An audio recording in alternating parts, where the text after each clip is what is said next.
మొన్న జరిగిన బెంగళూరులో జరిగిన రేవ్ పార్టీ పోలీసులకు చిక్కిన హేమ ఆ తర్వాత తాను అసలు హైదరాబాద్లోనే ఉన్నానని ఒక ఫామ్ హౌస్లో చిల్ అవుతున్నాను అని చెప్పి చేసిన వీడియోతో ఇంకాస్త వైరల్ అయ్యి దాని ద్వారా ఇంకో కేసు పడి హేమ ఇలా ఇంత నటన చేయాల్సిన అవసరం ఏమొచ్చింది అని అసలు ఇలాంటి రేవ్ పార్టీస్ తన ఆధ్వర్యంలోనే నడుస్తున్నాయి అని కూడా వస్తున్న వార్తల నేపథ్యంలో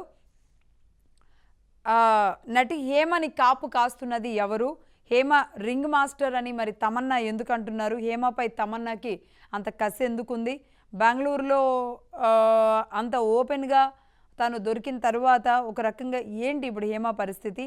ఆశీరాయ్ ఆటలో ఆశీరాయ్ అనే పేరు కూడా వినబడుతుంది. ఈ ఆటలో అరటి పండుగ హేమ మారిందా? తమన్నా ఎందుకు కీలక వ్యాఖ్యలు చేసింది? కరాటే కళ్యాణి లాంటి వాళ్ళు కూడా హేమ తీరుని తప్పుబట్టిన పరిస్థితి ఉంది. ఒకసారి ఒక్కొక్కరు ఏమన్నారో ఒకసారి చూద్దాం. తమన్నా అండ్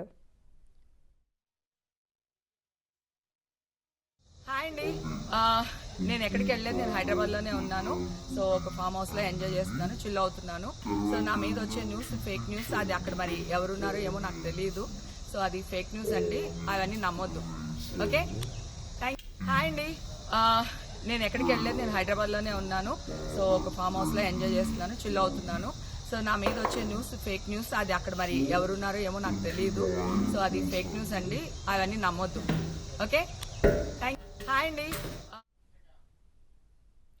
రైట్, దీనికి సంబంధించి ఓంప్రకాష్ గారు మాట్లాడతారు. ఓంప్రకాష్ గారు, ఇప్పుడు కొత్తగా తమన్నా వాయిస్ కానివ్వండి, కరాటే కళ్యాణి కానివ్వండి, వీళ్ళంతా ఇప్పుడు హేమానే తప్పుపడుతున్నారు.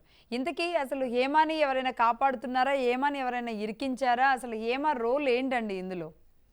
అంటే యాక్చువల్గా ఇటు పోలీసులు బయట పెట్టేంత వరకు హేమ రోల్ ఏమిటి అన్నది మనం ఒక నిర్ధారణకు రాలేమండి. కానీ హేమ ఇందులో ఒక కీలకమైన పాత్రధారిణి అన్నది మాత్రం తెలుస్తోంది. ఎందుకంటే చాలామంది అంటున్నది ఏంటంటే ఈ రోజున చాలామంది ప్రత్యక్షంగా కొందరు, పరోక్షంగా కొందరు హేమ గురిని టార్గెట్ చేస్తూ మాత్రం వీడియో బైట్స్ ఇచ్చారు, మీడియా ముందుకు వచ్చి మాట్లాడుతున్నారు. అంటే ఒక క్యారెక్టర్ ఆర్టిస్ట్గా ఉన్నటువంటి హేమ, ఒక మిడిల్ క్లాస్ నుంచి వచ్చిన మనిషి ఈ రోజు ఇంత లగ్జూరియస్ లైఫ్ని ఎలా లీడ్ చేస్తోంది? దీనికి కారణం ఏమిటి అంటే ఆవిడ కేవలం సినిమాలే కాకుండా రకరకాల యాక్టివిటీస్లో ఆవిడ యాక్టివ్గా ఉంటుంది. ఇలాంటి రేవ్ పార్టీలు కానీ లేకపోతే బర్త్డే పార్టీస్కి కానీ తన తోటి నటీనటులని వాళ్ళని కూడా అక్కడికి తీసుకెళ్తోంది. దాని ద్వారా ఆవిడ కొంత లబ్ధి పొందుతోంది. ఆ రకంగా హేమ అధికంగా వేరే రకంగా కూడా ఇన్కమ్ అనేది సంపాదిస్తోంది అనేది ఒక మాట చెప్తున్నారు. ఇంకొక విషయం ఏంటంటే ఇవాళ తాజాగా తెలిసింది, యాక్చువల్గా ఈ రేవ్ పార్టీ కేవలం ఆదివారం రాత్రి మాత్రమే జరగలేదండి, శనివారం కూడా జరిగింది. ఆ రోజు కూడా ఒక 100 మంది దాకా వచ్చి పాల్గొన్నారు. ఆ తర్వాత అందులోంచి కొంతమంది వెళ్ళిపోయిన తర్వాత ఇంకో 100 మంది వచ్చి యాడ్ అయ్యారు అన్నది పోలీసులు చెప్తాను మాట్లాడి. అంటే ఒక్కొక్కళ్ళ దగ్గర నుంచి దాదాపు 2 లక్షల రూపాయలని వాళ్ళు ఎంట్రీ ఫీజుగా తీసుకున్నారు. అక్కడ అన్ని రకాలైనటువంటి సౌకర్యాలని వాళ్ళకి కలిగించారు. అన్ని రకాలుగాను వాళ్ళు చాలా ఒక ప్రొఫెషనల్గా ఒక బర్త్డే పార్టీ పేరుతో దీన్ని నిర్వహించారని చెప్తున్నారండి. కాబట్టి ఆ రకంగా ఇప్పుడు కర్ణాటక హోమ్ మినిస్టర్ కూడా చాలా సీరియస్గా ఉన్నారు ఈ విషయంలో.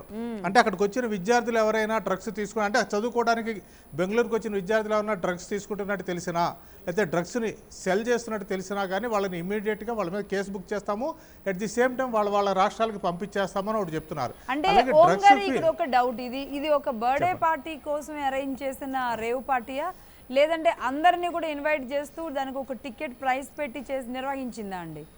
అంటే ఖచ్చితంగా ఇది బర్త్డే పార్టీ కాదని మాత్రం తెలుస్తుందండి. ఎందుకు అంటే బర్త్డే పార్టీ అనేది జస్ట్ ఓన్లీ ఒక వంక మాత్రమే.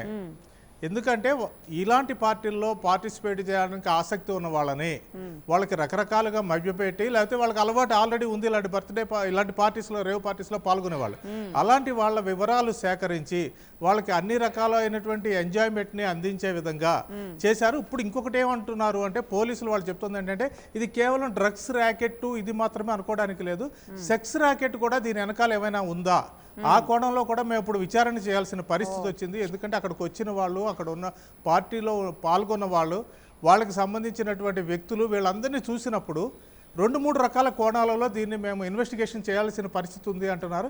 కాబట్టి ఇది డ్రగ్స్ ర్యాకెట్ నుంచి ఇప్పుడు సెక్స్ ర్యాకెట్ వైపుగా దారి మళ్ళీ ఆస్కారం కూడా కనిపిస్తుందండి. చాలా పెద్ద. అయితే తెలుగు సినీ పరిశ్రమ నుంచి ఇప్పుడు ఈవిడ హేమ గారు ఒక్కరే ఉన్నట్టు కదండి, ఇప్పుడు జానీ మాస్టర్ పేరు, శ్రీకాంత్ గారి పేరు, ఇంకా కొంతమంది పేర్లు వచ్చినాయి. ఇప్పుడు వాళ్ళెవరు వాళ్ళెవరు లేరు అనేది అయితే ధృవీకరణ జరిగింది. కేవలం హేమ గారు ఒక్కళ్ళు ఉన్నారు. అంటే కాదండి, ఇక్కడ ఇంకొకటి విషయం ఏంటంటే ఇంకొక క్లారిఫికేషన్ రావాల్సింది. బెంగళూరు పోలీసులు ఏమన్నా ఒక తెలుగు నటి ఉంది అని చెప్పారండి. ఓకే. అందరూ అనుకుంటుంది ఏంటంటే హేమే ఉంది అనుకున్నారు, ఎందుకంటే ఆవిడ పెట్టిన వీడియో కానీ ఆవిడ కవర్ చేసుకోవడానికి ట్రై చేసిన దాన్ని బట్టి హేమ మాత్రమే ఉందేమో అనుకుంటారు. కానీ ఈ రోజు ఆశీ రాయ్ అనేటువంటి ఒక ఆర్టిస్ట్, ఆవిడ కూడా ఒక 2-3 సినిమాల్లో ప్రముఖమైనటువంటి పాత్రలు పోషించింది, సెకండ్ లీడ్స్ చేసింది. ఆవిడ ఏమందంటే నేను ఆ పార్టీకి వెళ్ళాను కానీ నాకు అది బర్త్డే పార్టీ అని చెప్పారు. వాసు నాకు బ్రదర్ లాంటి వ్యక్తి, ఆయన ఆహ్వానిస్తే నేను ఆ పార్టీకి వెళ్ళాను, కానీ లోపల ఏం జరుగుతుందో నాకు తెలియదు, నాకు అక్కడ హేమ కూడా ఎక్కడ కనిపించలేదు అన్నారు. అంటే హేమని హైడ్ చేయడం కోసం ఆవిడ ఆ మాట మాట్లాడిందా, నిజంగానే వాసుని బ్రదర్ గా భావించి ఈవిడ అక్కడికి వెళ్ళిందా?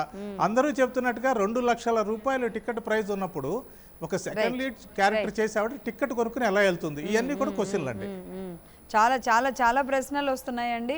చాలా రకాలుగా చాలా మంది మీద ఆరోపణలు, వాళ్ళ పేర్లు, ఎవరు లేని వాళ్ళు కూడా ఇందులో ఉన్నారు. సో మొత్తంగా అసలు ఎవరు ఈ తప్పు చేశారు, ఏం జరిగింది అనే ఒక్కొక్క అంశాలు అయితే బయటికి రావాలి.